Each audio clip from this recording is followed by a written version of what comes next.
Hey, everybody. So it's yours truly, Takara Nicole, and I'm extremely excited to present to you Vault Sessions Unleashed with Takara Nicole, my podcast.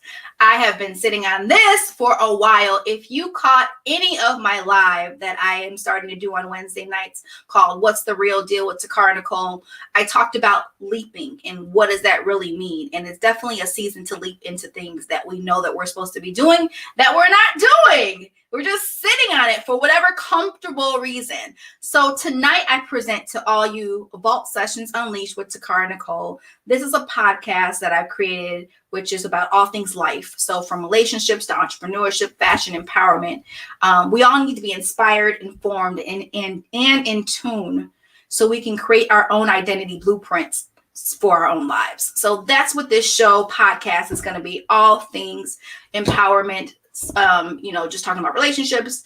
So tonight, I have the honor of bringing somebody to the platform that is super dope. And I'm not just saying that because I've had the pleasure of knowing her for 2 years now. She is an activist. She's an author. She is the vice president of the NAACP in her area. She is all things media, from a TV show to a radio show. You name it, she's doing it. And she is a dear friend of mine, a dear sister, and we are able to add author to all things that she does now. So I want you guys to prepare your hearts, your mind, and your soul for the one and only Onyx.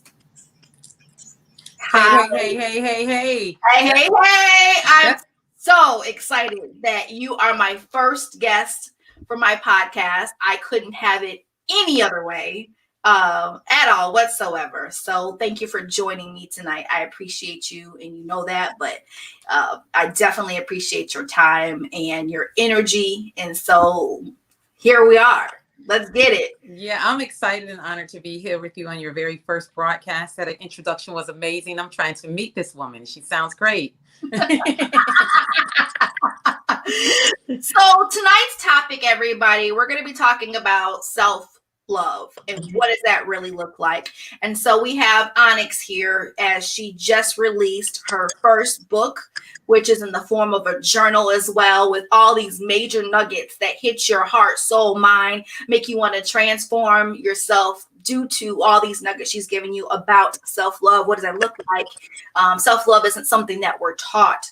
And so she really breaks it down in an easy, practical way for us to understand the power we exude when we express ourselves with self-love. So the name of her book, well, I'll let her tell you the name of her book. Go ahead, Onyx. The name of my book, and it's right here, it's the Self-Love Club Party of One. It's very, very important because a lot of times when we go on our journey of self-love, we want it to be a team sport, and it's not a team sport. It's something that you have to do by yourself. So it's something you have to get comfortable with. Almost like when you start eating alone, you ever go out to a restaurant and you're by yourself, first time you do it, you feel awkward and it feels weird until you learn to get comfortable in your own skin. And that's why it's Party of One. Man, that part right there. So tell us a little bit about what encouraged you to put all these nuggets into this book and call it Self-Love Club Party of One. So it's two parts. Like I just said, one of the things is that we always want things to be in a group, right? So that's where the club part came from, because there's a bunch of us on this journey together alone. And that's very, very important. We're all on the journey, but we're doing it alone, but we're doing it together at the same time. So that's where the club part comes from. Woo! And the Party of One. The reason why I wanted to do it the way that we did it, and I say we because Takara, she is the publisher and my manager, and she has encouraged me the entire time throughout the process. But the reason why this concept came about is because of my journey. One of the things is that no one teaches you about self-love. And if it isn't in a way that's helpful. It's almost self-loathing is what you get taught as a kid. And you don't recognize that's what it is. You get taught to put yourself last, especially when you're a woman, but all types of people go through this.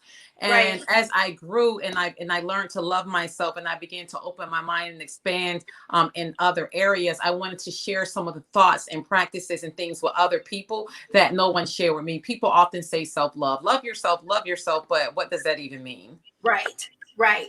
And that goes back to the practical understanding of when we even think about love. Mm-hmm. Um, what did that look like for us in the house? Right. So, we might have seen definitions of love and so how do we display that and even in our own lives, especially as adults? Like, what does that even look like? And, when we talk about self-care, people automatically think about mani-pedi, getting your hair done, going to the spa, things of that nature. And it's really bigger than that. But no one teaches us the practical elements of what self-love looks like. Or, even mental health is a part of self-love. Let's talk about that. Yeah. No one teaches you that. A lot of times, just going back to what you said initially, growing up, a lot of your self-love is tied, or the way that you view love is tied to how others treat you. You get rewarded for certain things, and you start to associate those awards and those trinkets along with love and acceptance. So you continue to seek validation from outside instead of inside. Yeah. And you continue to grow that way because people tell you humility is what you have to be. You have to be humble. You have to be humble. You have to be humble. But humility actually means to consider yourself lower than. So if you're humble in the way that you feel about you, then how is anybody else going to love you in the way that you feel you need to be in the way that you deserve? Because you'll continue to think that you're lower than everyone else around you. And it comes from a good place, trying to teach you not to be haughty or up here. But if you don't love yourself, like, you should have no humility when it comes to how much you love yourself. You have to love yourself first and foremost. And we were always taught that that was a bad thing. And unless you do that, you'll continue to look for outside sources of validation. You'll try to fix it with things. We'll do things like the mani, the pedi, the makeup, because we'll keep the mask looking pretty. The mask will be beautiful, but inside you're bleeding. That part right there. Inside you're bleeding. You are literally, and you bleed out on people as well because of your hurt and your pain, because you've been taught to mask it, or what goes on in the house stays in the house. That's part of that whole masking, who you are as an individual. But now, then we involve as adults and we're talking about self-love, and you're like, well, what does it even look like? We're stuck. And, all we have is what we were taught. And so, it's hard to unlearn and relearn things, especially as adults. We're supposed to soak all this stuff in as a child, right? And so that's why you see a lot of parents educating their kids really young with, a language or a sport or playing the piano or something of that nature, because they'll grow that love for it while they're young. And typically they stick with it normally. But so if we take that and reverse that, so talk about the things that we've seen growing up, and now this is a part of what we view as love. And so we get in these toxic relationships. We get into these places where we're abandoned and we're broken and we're carrying all this hurt and resentment, and we don't know what to do with that. So what do? We hurt other people. Right. What do? We really inflict that pain on ourselves even more. So then we become extra critical of ourselves, or we are the perfectionist, or all these other things that come with just being rooted in love, but we weren't taught that. Right. And that's very important. That hurt people thing is something that I really didn't get until I really got serious about my own journey of self-love. It was always an outward thing. You would look at other people and be able to identify their hurt and see how they were hurting others or hurting you. But it's very hard for you to identify your own toxic traits until you look inwardly. Once you look inwardly, it hurts. Like, self-love is not an easy thing, especially in the beginning, because you have to identify all the things that are broken in you. And if you're someone that's like me, I became so good at even masking things to myself that I didn't even know that I was hiding things even from me until I began to grow and uncover and peel those layers back. So you get into these places where you're hurt and you don't even know you're hurt. Because this is your mother acted like that, your grandmother acted like that, your grandfather, everybody in your life acted the same way, and it wasn't something that you can always outwardly identify as something that's toxic. Because a lot of times things that are toxic don't always look toxic. Say that again. Stop. Say that again. A lot of times things that are toxic don't look toxic. So we continue to continue to perpetrate these toxic cycles, and not understanding that we're passing on our brokenness because we look great, we have a great career, we can speak well, we laugh, we can vacation, we can spend money, we can do all of these things, but at the end of the day we have this hole inside of us because we don't know what's missing. For me, it was shoes. I filled mine with tons and tons and tons of shoes. I would buy shoes, I would go shopping, because when I was a kid I said, if I ever get the money, because I really didn't have a lot of shoes as a kid, I said, God, if I ever get a job to give me enough money, I'm going to buy shoes. So instead of dealing with the fact of the lack and the fact that I felt abandoned and the fact that I felt mistreated, I used my money and what they told me about what my outward appearance should be like to mask the pain that I felt as a little kid. So then I just continued to pass that cycle on, and I couldn't heal because I didn't even know that that was a part of me that was broken from something back then, from somewhere back then. Look, you're saying a whole lot. When I tell you, these comments are amazing. So you got, people congratulating you on your book. And with that being said, I'm going to transition real quick. If you guys are interested in purchasing her book, you can actually, this is her link tree where all things Onyx is located, and you can literally, I believe it's like the second or third one down. Yes. You can click on there and buy her book. So hurt people. We hear that all the time. Yes. Chiming in. Hello to all you guys that are chiming in. Thank you so much. We appreciate you. So yeah, there's a lot of times where, you said a whole lot. The whole shoes thing. Mm-hmm. My thing was shoes and purses. Yes. I can get my hand on a shoes and purse. I remember maxing out credit cards, doing all that. My therapy was real when it came to retail. Like someone hurt me, they made me mad. It was retail therapy, and stuff that I didn't even need, but it made me feel good. Yeah, for the time being, it felt good for the time being, and then you got to buy more shoes. You got to buy more stuff to fill that hole if you don't do the work. Right. Absolutely. So what would you say would be one of the most fulfilling moments that you had when you were writing this book? One of my most fulfilling moments is when I wrote the acknowledgement. Because the acknowledgement for me was being honest about the things that happened in my life that got me here.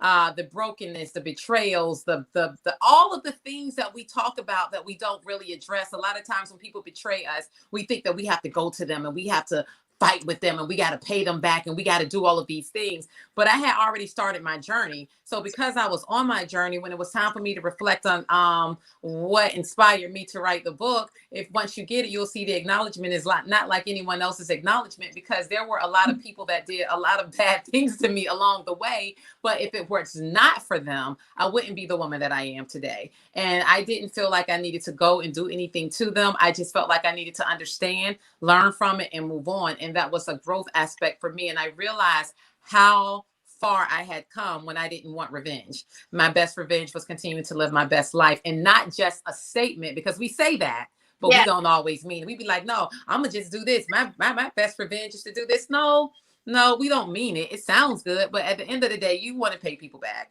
But I just wanted to pay myself. I just wanted to pay myself and pay it forward and rise with those in my tribe, and that I continue to meet along the way, that want to elevate, grow, and that love themselves. When people love themselves, they love you differently.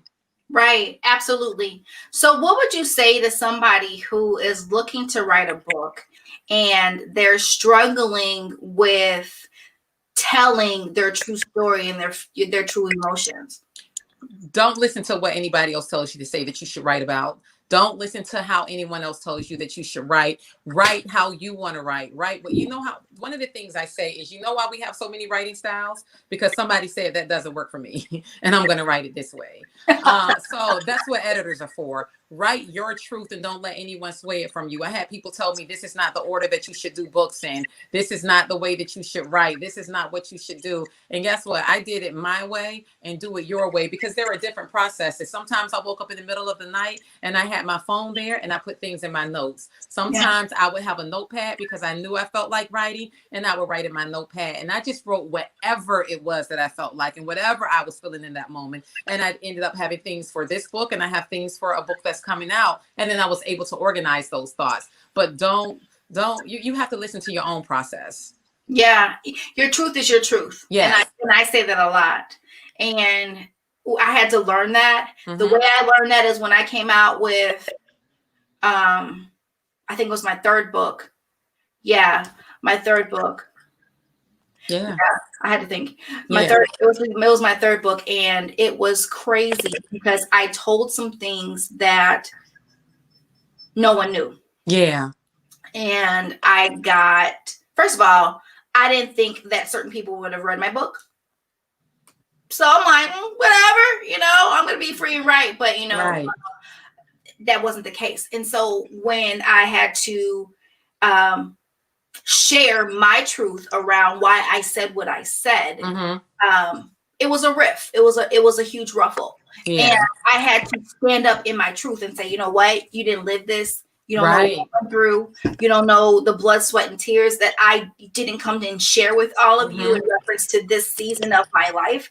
And so, yeah, a lot of people now I have the publishing hat on, but a lot of people really truly get stuck in the process of what is everybody else going to think. Yeah.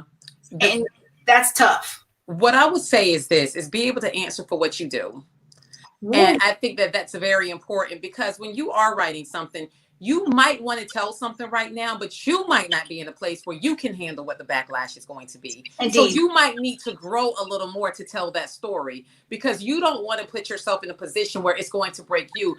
Don't worry about what's going to happen with everybody else, because they're going to either go along, get along, come along, or they're going to fall off. Right. You have to be okay with the story that you tell, because my story is your story. Takara's story is her story. Even though we might have similarities in what happened, the That's way right. we deal with it is different. How it affects our lives is different. So your journey is yours, and it's yours alone. So don't let anybody sway you from that.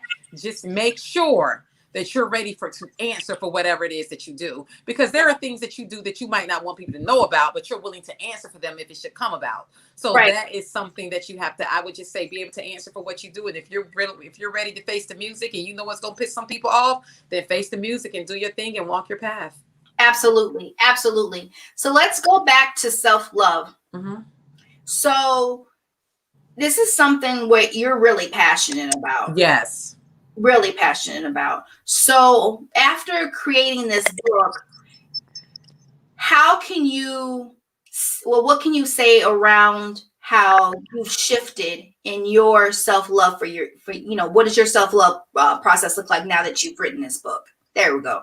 Well, what I'm doing is I'm going back through the book, because I'm having to reaffirm certain things within myself, because it never ends.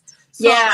I wrote the book about what my process is, but in your process, a lot of times you grow or you go along, and you might stop doing certain steps and things for yourself because you're moving to different levels. But there are certain things that you should always do, like tell yourself you love you. You're like, tell me that I love me every day, right? Yeah. So as I began to grow, there's certain things like that I had stopped doing. But as I read my own book, I was reminded to be accountable for those self-love things that I need to do for myself. And just because I elevated in certain areas doesn't mean I should stop doing certain things. So that's one of the biggest things for me in my book, because I want to know, because when you write, sometimes you flow so much and you're giving so much of yourself. I want to make sure that I'm being authentic, and that I put my money where my mouth is. I'm journaling in my book too. Okay, that part right there. Because I have new experiences now. Yes. What I wrote then, it helps me now in another level of my life, in another season of my life. So what it helped me with 2 years ago and how I dealt with it then, this is a whole new version of Onyx. So those words are going to hit me a little differently. It might not make me say ouch, but it might remind me of something. It might cause me to shift a little bit. So it's just continuing to grow, use the words that inspired me to inspire me and others. These comments, for those of you that are listening to this podcast via Anchor or any other podcasting platform, this is definitely a pre-recorded live here that we're doing, and it's transformed into a podcast. So we have viewers and listeners. They're all over the place, but these people are really chiming in. They're feeling what you're saying. It's just around self-love. And you know what? You said something very key, and I want to chime in on that. Self-love is a process. So it's not just something where I love myself, or I'm telling myself I love myself. Some people really struggle with telling themselves they love themselves. That's right. Right. So what It would you feels say? weird. Nobody tells you to do that. It feels crazy. You feel like you're crazy. So I tell myself so much now, I be in the car like, Onyx, I love you, girl. I have a grandson and I was driving. I was like, I love you, Onyx. He said, don't say that. You love Q. I said, I love Q, but I love me too. You know, so but it feels weird because people don't tell you that you need to do that. We give our Right. love out to everyone else, but we don't give ourselves the love. We don't give ourselves that love. And we have to. We're looking for other people to give the love that we deserve to give ourselves. No one can love you better than you love you. So how Right. can I expect someone else to give me something that I'm not willing to give me? Exactly. So what would you say to that person that's struggling with even just verbalizing the fact that they love themselves? Like It's literally, gonna feel weird. Do it. It's nothing. It's nothing that I can say that's gonna make you feel less weird. It's gonna feel weird. It's gonna be uncomfortable. You're gonna feel like I felt weird. I felt uncomfortable. I felt stupid. I felt silly. I felt like it didn't make any sense. I'm looking myself in the mirror like I love you. right? Like, am I supposed to say it back? What am I supposed to do? Do it. Stick with it. Tell yourself that every day, and it'll become so natural. You might be in the grocery store and you just might tell yourself you love you because guess what? You will start to react to you, and you'll start to receive the love that you have for yourself because we are naturally programmed to reject that type of thing. Because don't forget, all of your life you were taught not to do that. That it was selfish to do that, but you have to be selfish when it comes to loving you. So when you start deprogramming yourself, deprogramming is not an easy thing. It's not easy. Ooh, It costs the work. no. I'm 44 years old. I've been living my whole life programmed to not be this way. Right. And undoing that takes time. And there are new things that feels weird. So there's nothing that I can tell you today that's going to make it feel less weird. I can just tell you to do it. That part. And it's, Yeah. I was doing a guided meditation, and at the end of it, it literally told myself to like hug myself and tell Mm-hmm. myself I love myself. I'm like, what? And Yeah. But so I can relate that whole is weird. But when I did it, I literally Yeah. started crying, and I felt that love and that energy for myself. And so it's really powerful to just Yeah. look at yourself in the mirror and tell yourself you love yourself or you're amazing. And a lot of people say, "Oh, I have affirmations," and that's great. So do you include "I love me" in your affirmation process? Because if Yes. you're not, you're missing a huge element. It's absolutely incomplete if you don't. You love everybody else except for you. I mean, what does that mean? You tell everybody you love you. Why not tell you that you love you? Shouldn't you love you first? Ooh. Like, how can you can't give somebody what you don't have? So Right. we're walking around depleted and on empty and trying to refill ourselves with stuff from the outside because we're giving out things that we don't have without any fuel to refill ourselves. But you have the power to refill and refuel yourself every day with your own energy, with your own thoughts, and with your own belief systems. So affirmation is good, but an affirmation is no good if you don't do the work that comes along with that affirmation.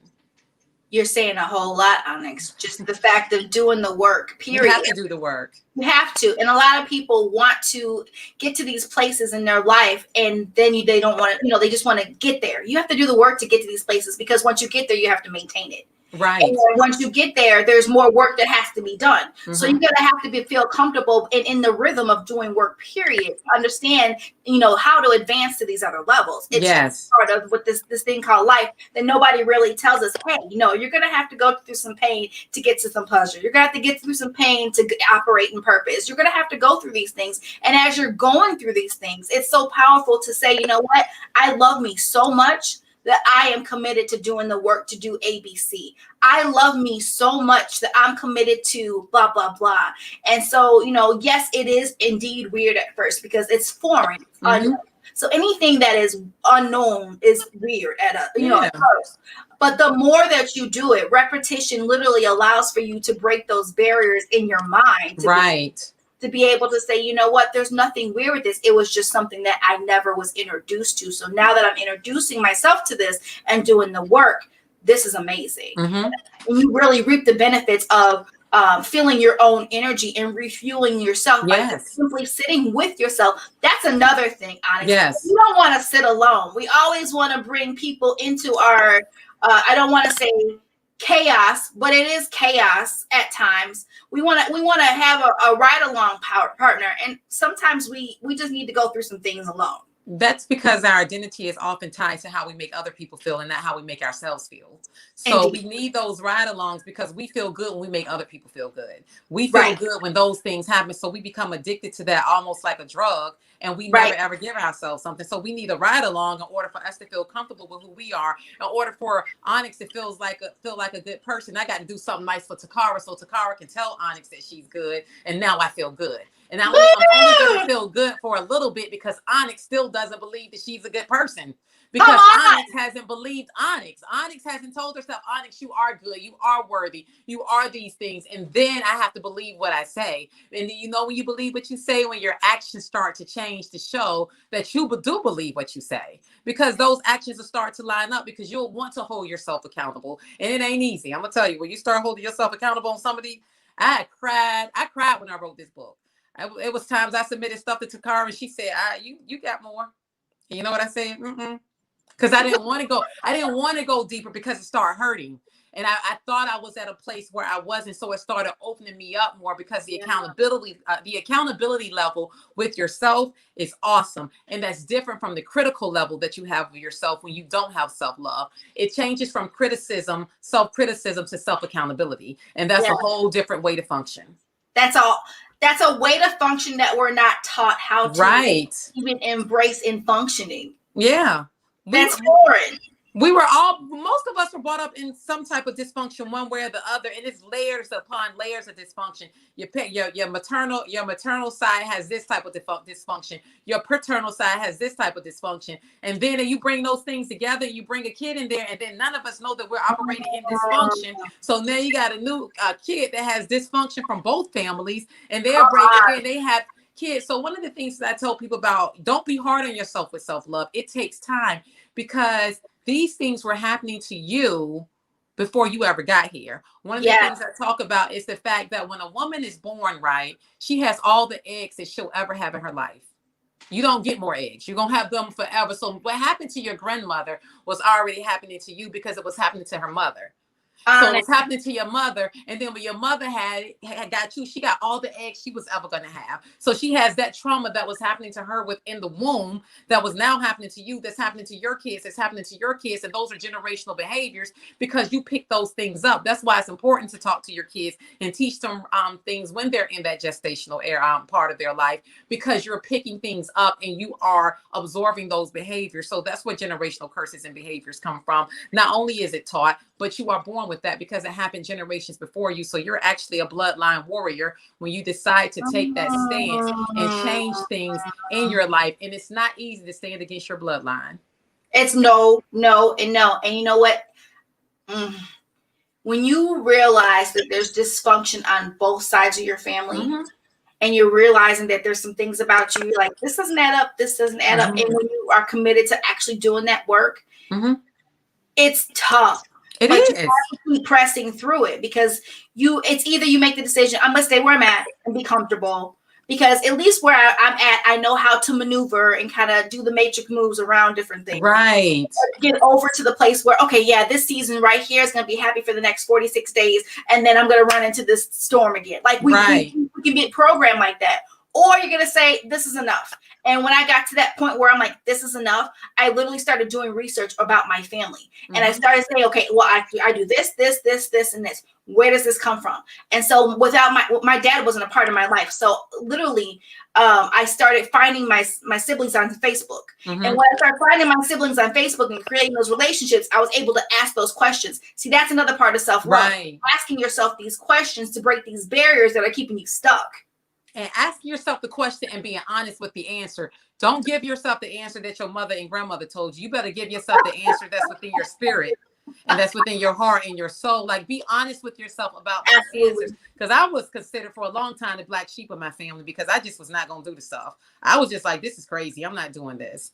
And I have people and generations behind me now that are just grateful because I took a stance. But it wasn't easy. They called me every name in the book. Said I was uppity, thought I was too good for them. That all of these things, anything that can hurt you, that will bring you back. And then Takara was saying you get stuck in these cycles. You know that when you do this, and you know you can appease this person, this place, so this is going to give you 30 days of peace. But then this is going to happen. Then you're going to have this storm, and this is how you handle this particular storm because this is the only storm that you've ever been in. So you won't grow, and you stay stuck in that storm. Self-love requires you to get out of your comfort zone. The comfort zone is a beautiful place, but nothing grows there. You'll never grow to meet your potential unless you love yourself.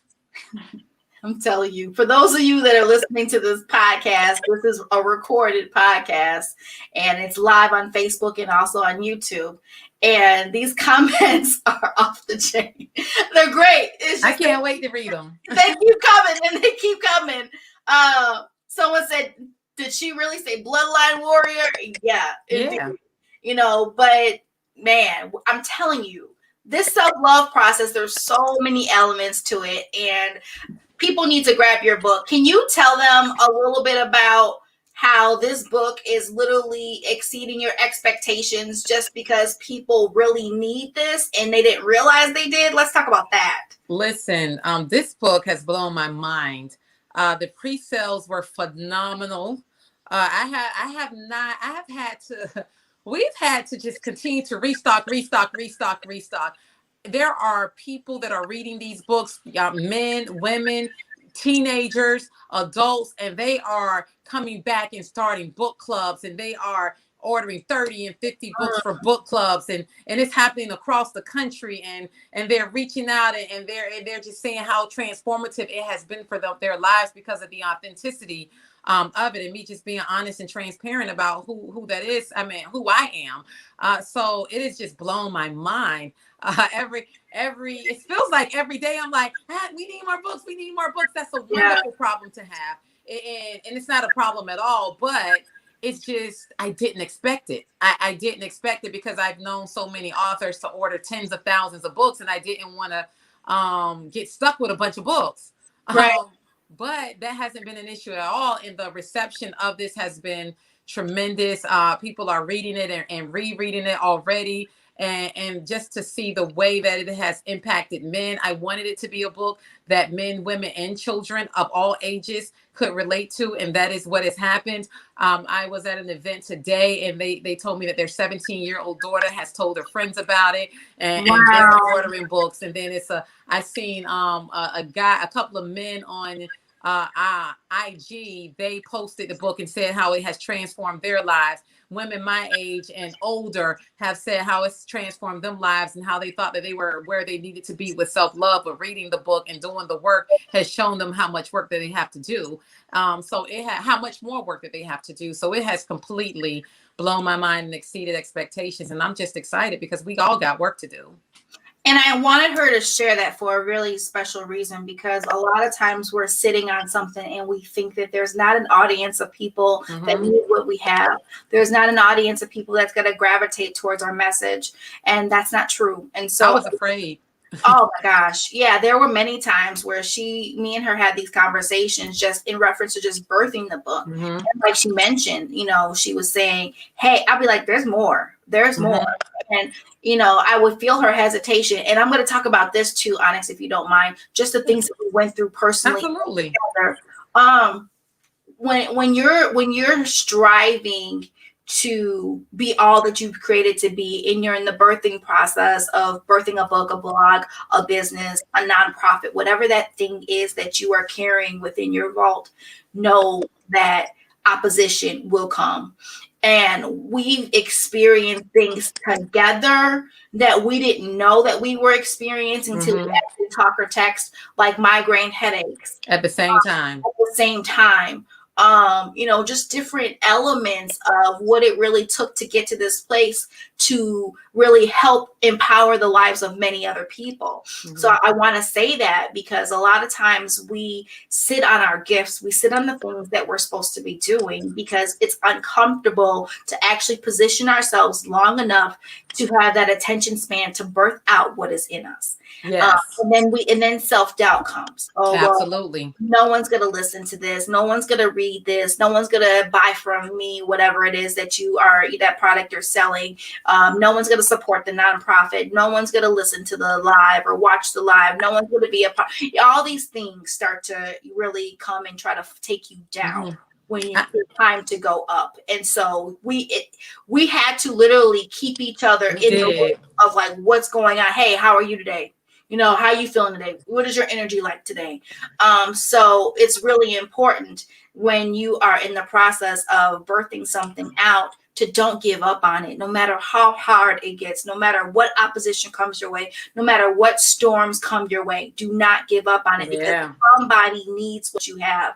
And Onyx is seeing this in a whole new way, just self-love. When people talk about self-love and I got this on lock. And so to see the overwhelming responses on how people are buying these books and you know, leaving her inbox messages, you know, posting on their page, sending her texts. We have work to do. And self-love is not an easy journey, but it's definitely one that is rewarding when you literally take that time to focus on yourself enough to be able to say, I love me. And you know what? There's some things about me that I need to change, and being real with yourself. Absolutely. And you know what's so important about that is that it's my first book. And birthing your first thing is extremely hard. It's extremely difficult. I hadn't been here before. So I hadn't been here. So the doubt, the frustration, it was something that I had to really rely on the self-love that I learned and the self-trust to get to. There were times when I had to encourage Takara, and there were times that she had to encourage me, because we just had to trust. And you have to trust yourself. And this was an area, out of all the things that I've accomplished in my life, I had never written a book. So it would be times that I would be just absolutely sure. And even though I would doubt myself, I would know that it was the right move, and I would just stick with it. And we overcame every single obstacle together. And that is what I mean about when people love themselves, then they support you differently. They love you differently because they love themselves differently, and they understand the struggles, and they understand that there's new levels that you're achieving, and new places that you're going. So birthing anything is hard, but this is your first is always the hardest, because you've never been there before. Right. You don't even know what to expect. No. All you know is what somebody else told you about their journey and their process. Yes. You have no idea what yours is going to be like. There'll be certain things that'll be the same, but there'll be things that'll be completely different. Man, that's amazing. Yeah, that's a mouthful. I love this. So I'm going to post this one more time. If you guys are interested in grabbing her book or just learning about who Onyx is, her link tree is scrolling on the screen. For those of you who are listening to this podcast, it is linktr.ee/I am Onyx, all one word. So it is linktr.ee/I am Onyx, and it's all one word.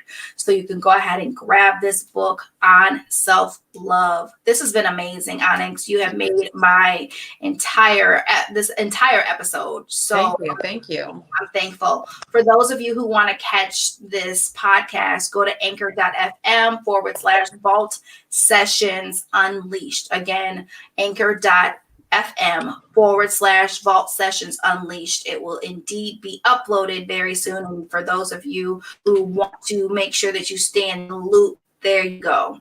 Any last words that you have for the audience? Just make sure you love you. If you don't love you, your love is incomplete. Woo! And with that being said, catch me on the next episode of Vault Sessions Unleashed.